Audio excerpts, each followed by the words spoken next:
Most bankers aren't ready to help you until after their third cup of coffee.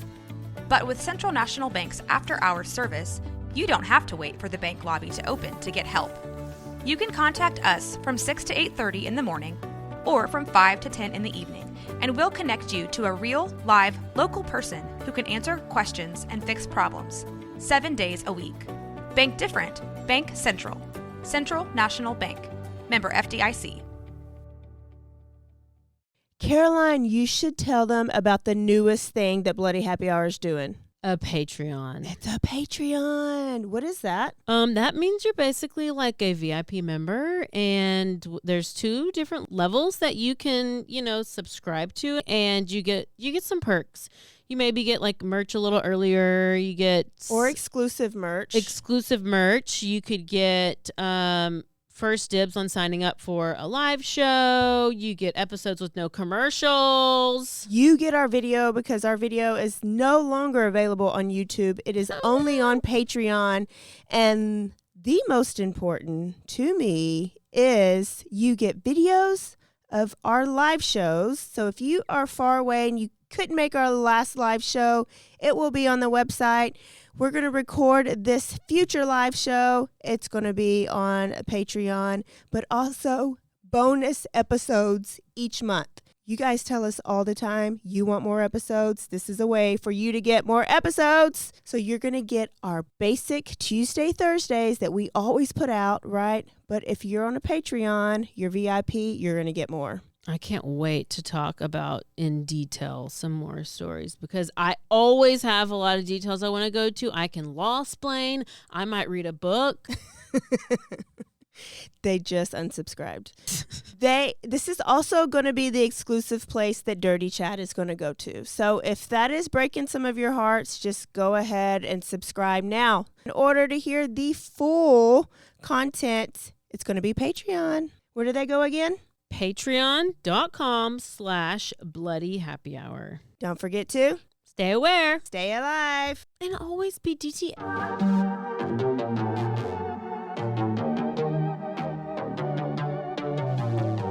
Hey y'all, I'm April. And I'm Caroline. And this is your Bloody Happy Hour. Caroline, are you ready for this? This is your newest guilty pleasure. It's the bloodiest part of your week. Did we say something about it also being happy hour? Show did. Because we about to be sipping on some murder. Bloody Happy Hour.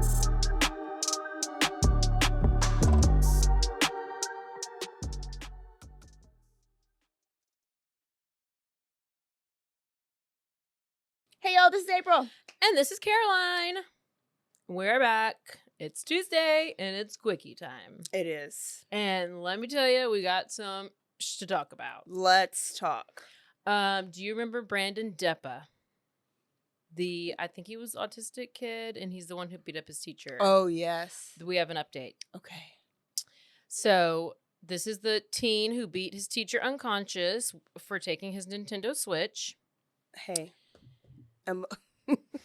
I know. That sometimes could be the end of the world. I mean, for him, I think it kind of was. So, according to new testimony, Brandon Deppa has the IQ of 110. Oh, average.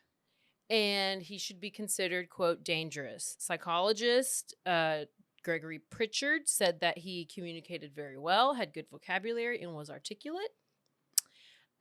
He said that Deppa is still blaming his teacher for the attack. Oh. And he also agreed that he's dangerous. He said that, and mind you, this kid is 6'8". I think we talked about this. He's huge. He's big. He was supposed to be sentenced May 1st. Okay. But the judge decided to push back sentencing due to multiple witnesses still remaining. Damn. That's the update. What I hate is like your IQ is just very little snapshot of like what his disability. Like that's saying that he's average, so it's harder to send somebody with a cognitive delay to jail. So it seems like they're leaning towards send his butt to jail. Yep. But he needs a psychologist to talk about his autism part. Like he's just not remorseful. Well, it's very hard for people with autism to Mhm. identify with other people's Yeah, emotions took because my they don't switch. understand. Like, well, she took my switch. And they're very literal. Like, yeah. that is what happened. Yeah. And I was mad. It's cause and effect. Well, see what happens if somebody in prison takes your Nintendo Switch, I guess. Man. I don't know. Okay. Mm. Yep. That's that one. Hang on. Let me His wait. letters better. His lawyers better get a good psychiatrist, something on the stand. Colleges. This okay. I was like, what was that? I found this. This is a Waco one, local. I don't ever do local. This is not the one you sent me. It's the one I found right before this. Okay. This was from the 2016 death of the AT&T worker. Yeah. Who I went to high school with one of his daughters. The AT&T workers? Yes. Okay. So, okay, a Waco man with a long history of mental health and substance abuse issues was found not guilty by reason of insanity in 2016. Okay. In the stabbing, and he stabbed and beat to death this AT&T line worker. He was committed to a state mental hospital, which I still don't believe they exist, but apparently they do, according to this article. And okay, he was recommitted to a state mental hospital Wednesday after doctors said he remains a serious threat to others. So, back in Judge Susan Kelly, who we saw, she ordered Zachary Lamone McKee to remain in Kerrville State Hospital for at least another 12 months, because then he'll be reviewed again. This was in October. Okay, he was 34, was found guilty by reason of insanity in October 2019 in the death of the April 2016 case. So I guess it took like 3 years to go to trial or whatever. The guy who died was Kenneth Cleveland, 61 years old, AT&T technician, father of 7 daughters. Was he on the job? Yeah. He was on the job? I think so. I don't remember the story. I remember hearing about it, but I don't remember why. I think it was just completely random. Completely random. So here's his diagnosis.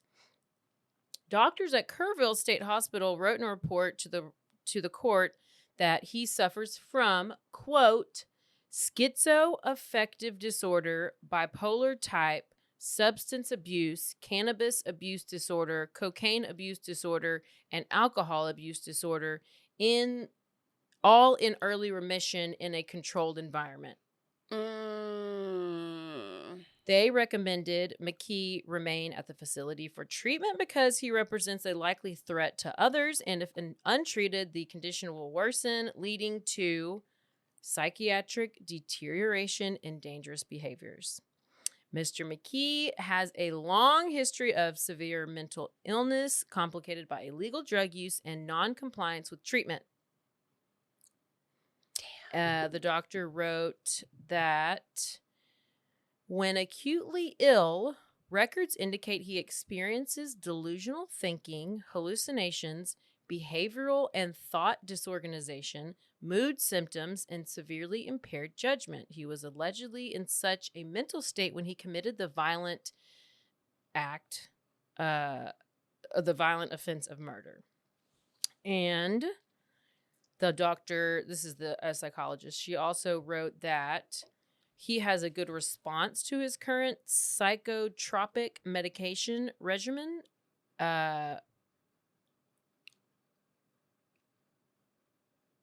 which renders his psychiatric symptoms fairly well controlled. I mean, but obviously, the necessity of lifetime treatment is like he will have to be on this for his lifetime. He is a danger to. He's still a danger. And so he should never get out.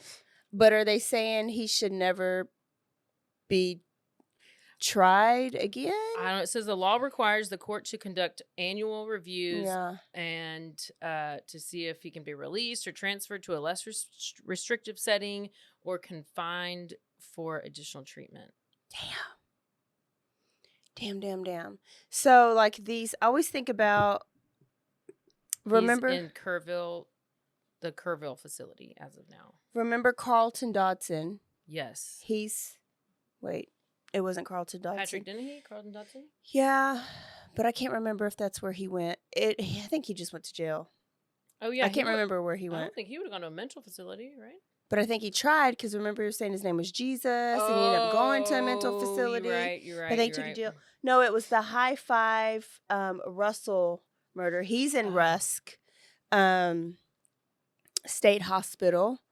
And that happened years ago. And you haven't heard anything else about it. Even like the girl, the teacher that shot her kid like 12 times in Riesel, right? She's at a place like that, and she's supposed to have monthly, but like we never hear those updates of how those monthly evaluations are going. Unless I guess you like look into it. Yeah. And now a word from our sponsors.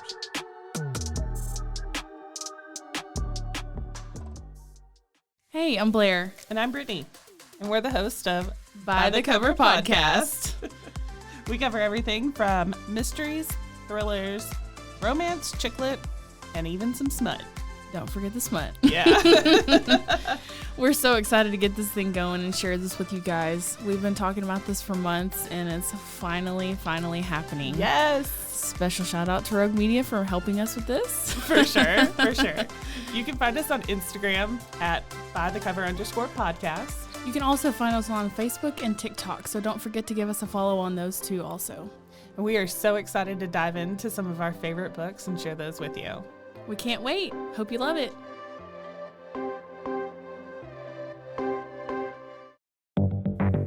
Step into the unexpected with Cultastic, or How to Start a Cult Without Really Trying.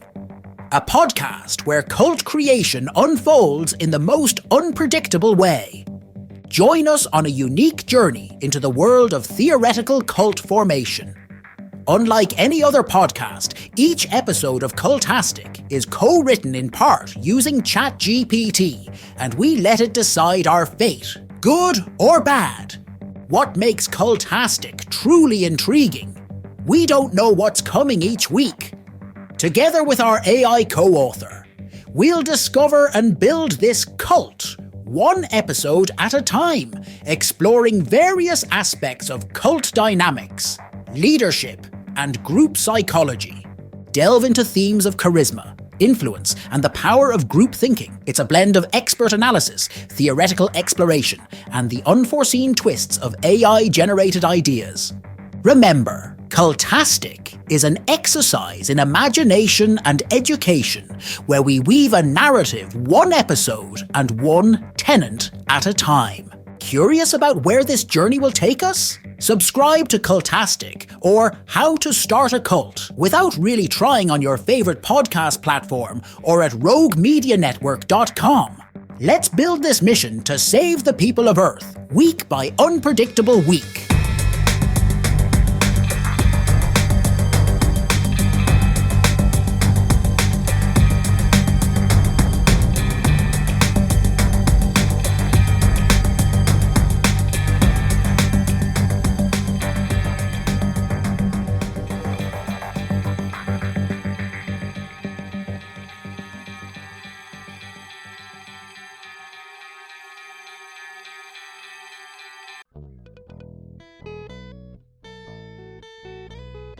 Hi, this is Sarah, And I'm Carter.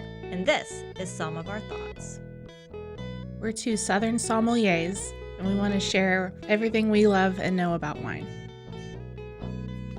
We started hanging out during quarantine and cooking and drinking and listening to music, and we just thought this would be a great way to bring everything we know to you guys. We will make wine knowledge and food pairings easy and approachable. So put on your favorite vinyl, grab your favorite glass of wine, tune into our show, and let's have some fun. Wine and vinyl. So check us out on roguemedianetwork.com or wherever you get your favorite podcast. We'll be talking about a lot.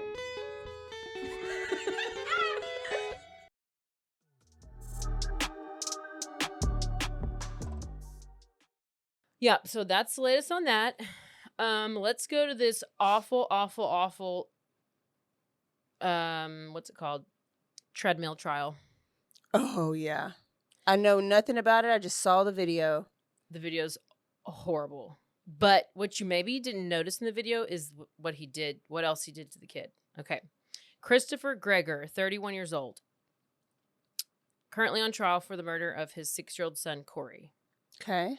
Corey was he was about to turn 7, like a few weeks away. He died April 2021.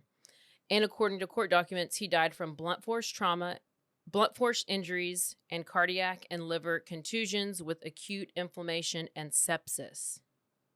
Damn. So, Dad Christopher, subjected Corey, the boy, to strenuous treadmill exercise sessions after allegedly calling him fat. He was a little bitty boy. He was a little bitty boy. Surveillance footage taken on March 20th, 2021 at Atlantic Heights Fitness Center, which is wherever he lived. It was like his apartment gym or whatever. Okay. And it showed Christopher like demanding Corey to run on the treadmill despite him falling off over and over and over. Corey fell off the treadmill several times, 6 to be exact. Gosh. Yet Christopher continued to increase the speed, and at one point he allegedly appeared to bite his son on the head while putting Corey back on the treadmill. So they walk in there, he starts the treadmill, little boy's just sprinting. I mean, it's like he's sprinting as fast as he go. And so he gets tired, and then he just legs get weak. His legs get weak and he falls off. Treadmill's still going. So you didn't even have that clip on you. Dad probably didn't put him on the clip on purpose. Dad grabs him by the like under the armpits, grabs him, places him back on there. He takes one step, falls back off. Oh. I mean, it's not even falling off. He gets rolled off by the belt of the treadmill. Grabs him again. As he's putting him on, he bites. He looks like he's biting the top of his head. Falls off again, and he does that 4 more times. Finally, he instructs the kid, you can step out to the side of the belt. So he's like, you can tell he points, and he's like, step there. He slows it down a little bit, and then he's back to running, and then he finally stops, or the video stops, or whatever. But it was awful to watch. This guy's the worst. Gosh. So let me tell you about his mom. So this is Corey's mom, Brianna, noticed several warning signs of abuse. She felt like she had told the CPS, DPS, social services, whoever is the place. It's called different things in different areas. But they did not do enough to help. She made multiple child abuse reports. So Corey was born. Mama Brianna had him when she was 17. She didn't know who baby daddy was. So a couple years later, finds out it is him, whatever. They split custody. Okay. She gets on drugs. He gets full custody. She gets better. They once again have split custody. And then they're in a battle because then now she's like, okay, you're being abused. And she's trying to get full custody again. Yeah. So that's kind of where we are in the trial or in the leading up to the trial. And she started taking pictures of Corey. She thought something was wrong. She tried to get the judge to allow her full custody in April, but that did not happen. Oh, gosh. And then that's whenever he died, a couple weeks later.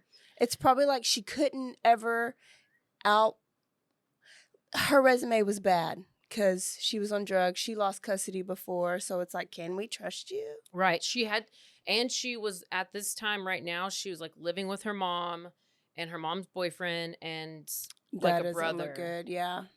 And I think she did have a job, but she just couldn't afford to live on her own. But Where's CPS? That's the thing. Whenever you go and you report abuse to CPS, they don't take it. But then whenever it's not abuse, they're like, oh, you're abusing him, and they take it. It's so back asswards. This dad was probably very good anyways at convincing whoever that he was a great dad. Yeah. So Mama was the first person to take the stand because they just started trial the other day. Mom was first to take the stand, and she testified that on April 1st, the defendant took Corey to see the doctor while in his care for that weekend. During the visit, Corey told the doctors that his dad was calling him fat and was making him run on the treadmill to lose weight. The following day, Corey was the day after the treadmill, Corey was rushed to the hospital after waking up with slurred words, nausea, and shortness of breath.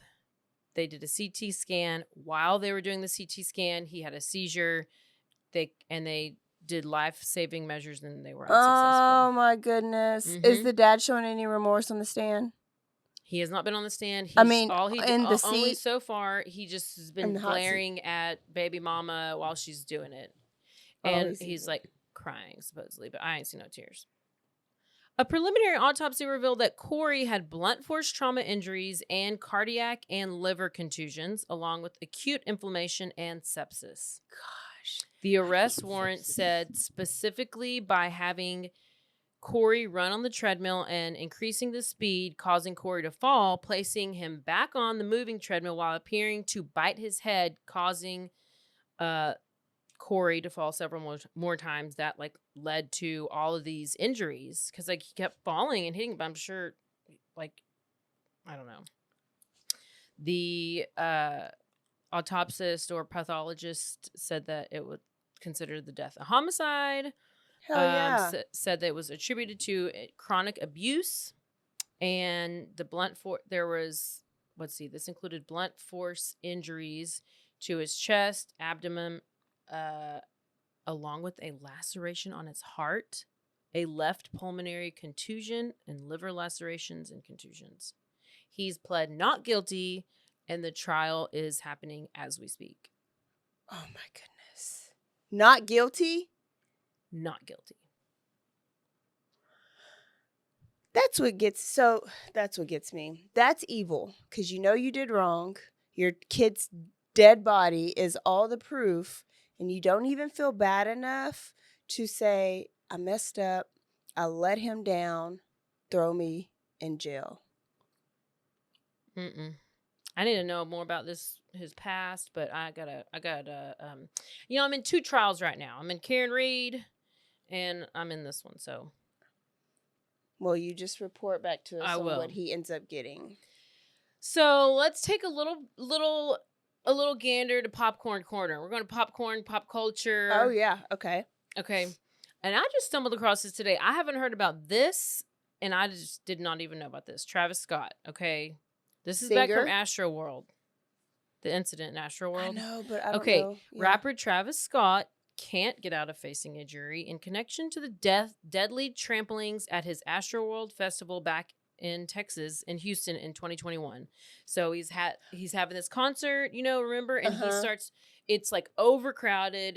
People are piling on each other, and then people start getting trampled. But instead, typically, Parker McCollum did at the concert the other weekend, he stopped the show and says, hey, what are you doing? Y'all are fighting. You need to leave.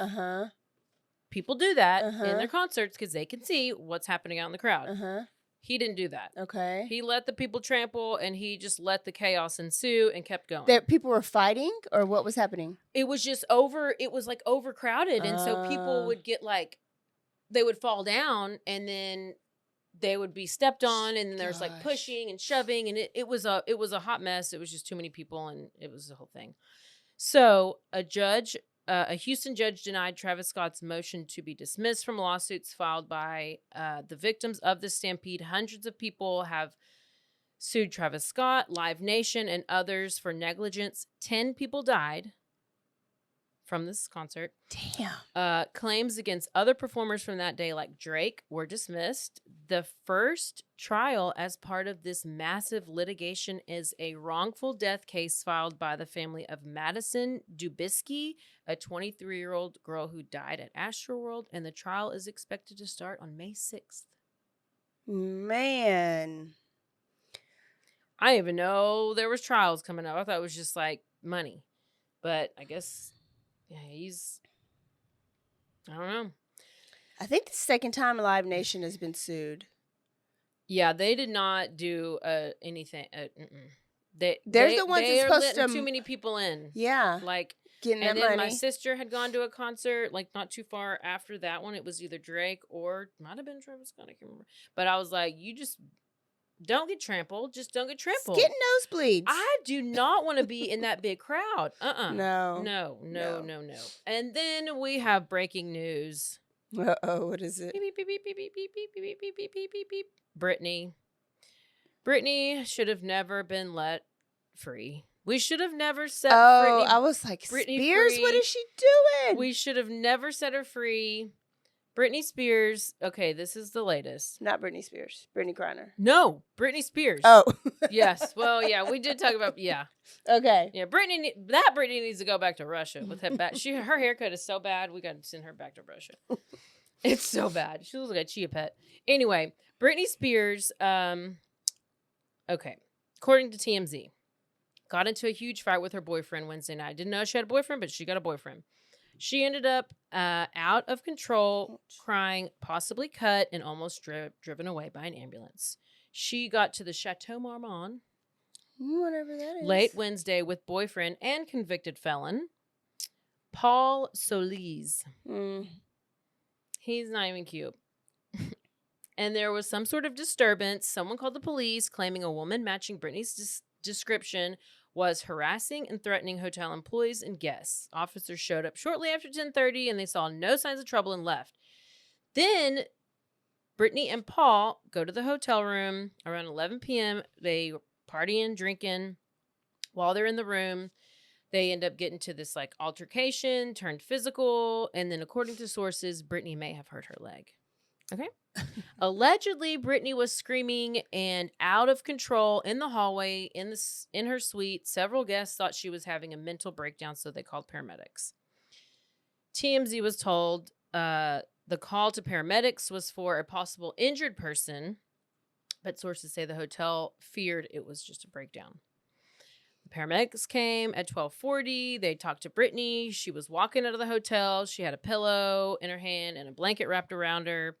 And she had clearly been crying. She did not get into the ambulance and ended up leaving with her security and without boyfriend Paul. Now, she just made a post. And let me read So it nobody to you. got arrested. Nobody went to the ambulance that night. They No. they were just called. Okay. They were just called and it blew up and I had to let the people know. So now Brittany posted on Instagram and she said, just to let people know, ... the news is fake, ! I would like respect at this time for people to understand that I am getting stronger every day. Truth sucks. So can someone teach me how to lie? ? Goddesses out there, I'm reaching my higher power. And furthermore, I hope you guys are too. I need a new toothbrush right now. What? P.S. I need an espresso. Rose. P.S.S. Not sure. Not sure why I feel the need to share this. ... I guess I'm just a girl and on my period, so I'm bitchy. ... Shit! ! I also twisted my ankle last night and paramedics showed up at my door illegally. They never came in my room, but I felt completely harassed. I'm moving to Boston. Peace. What? Oh, Brittany, come on now. Brittany used to be my favorite. I know. She just, they messed her all up.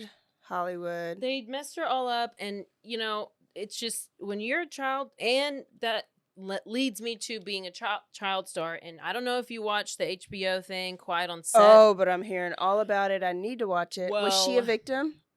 No, but probably. But I mean, just yeah, most likely. Well, she's just in her just from being Brittany. Dan Schneider was the Nickelodeon guy. He's the one who's all of it's about. He is suing the Quiet on Set producers for defamation. I mean, you gotta do something. I'm to like, at least look like you're innocent. I don't know why he doesn't have any charges against him. I don't know. Does pity Pity. Pity. Did he even got any charges against him right now? Oh, hell no. Well. So there is your popcorn corner, which we haven't been to in a while. And I No, just we went haven't. ham on that We haven't. road. But maybe Britney's faking it, like allegedly Wendy Williams is faking all Wendy of her Williams is stuff, not faking. so that she is not targeted by the Illuminati people. Okay. And that this is what the Jaguar Wright said, that Wendy was the first one who ever outed all the down low rappers and what they're doing. And but she looked and did a whole episode before, but it was taken down by, like, because the producers are like at the top of all this stuff, that are like Clive Davis. They're all like, oh yeah, like he bad. Diddy's take. Diddy is dirty. Yeah, but he was doing the work of a lot of the people above him. Yeah. So allegedly, the story is Wendy is kind of playing crazy and playing dumb so that she's not a target. Because if you look at the hit list, there's been a lot of people that've been targeted that's tried to talk before. But she always talked about so many people anyway. I know, but you can only talk about certain people. She talked about Whitney Houston to her face. Or to her on the... Yeah. Yeah. Yeah. I mean, look at Joan Rivers. She talked about right. Michael Obama, and but she died after her 27th surgery out of the blue. Joan Rivers is dead? Ma'am! No. That's why red carpets are trash now. It's there's nobody can do it like Joan did. She went for like another plastic surgery, it's like her 700th surgery. It's like a routine doctor's visit for her, and she gonna die. Yeah. Right after she walks up talking about, we already had a tranny in office. Oh. Well, so like what people are like outing right now, Wendy Williams was allegedly one of the first to kind of call it out, but it was never aired because it was taken down. So I don't know. That's just so maybe Britney's faking it. Does so she's have other issues like Graves, yes, Graves disease and that leg thing that she has, and she looks like real skinny. I don't know if that seems like it looks real. Orlando, not Bloom, Brown, which is one of the child stars, the Nickelodeon. I think he was on like Major Payne, and he was on That's So Raven, and so he was outing all the producers. What, like years ago, I remember seeing his videos and outing Diddy years ago, but people just said he was crazy, that he was bipolar, and like gave him all these labels, and now he's kind of acting normal. Because he had to play, they're saying that he had to play crazy because his life isn't in danger if people just think you're crazy. But if people think you're sane and you're telling all this stuff, then you could die.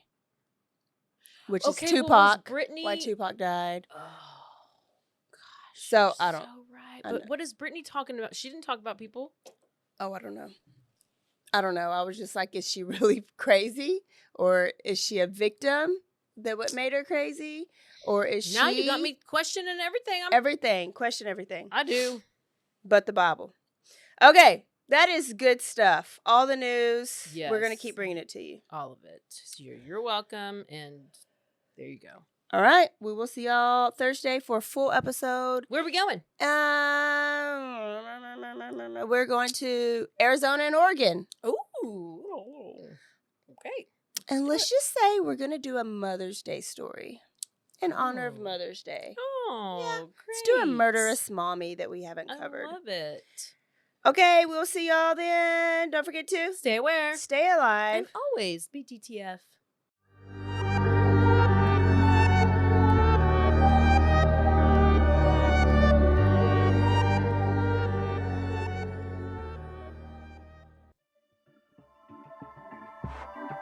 This has been a Rogue Media Network production.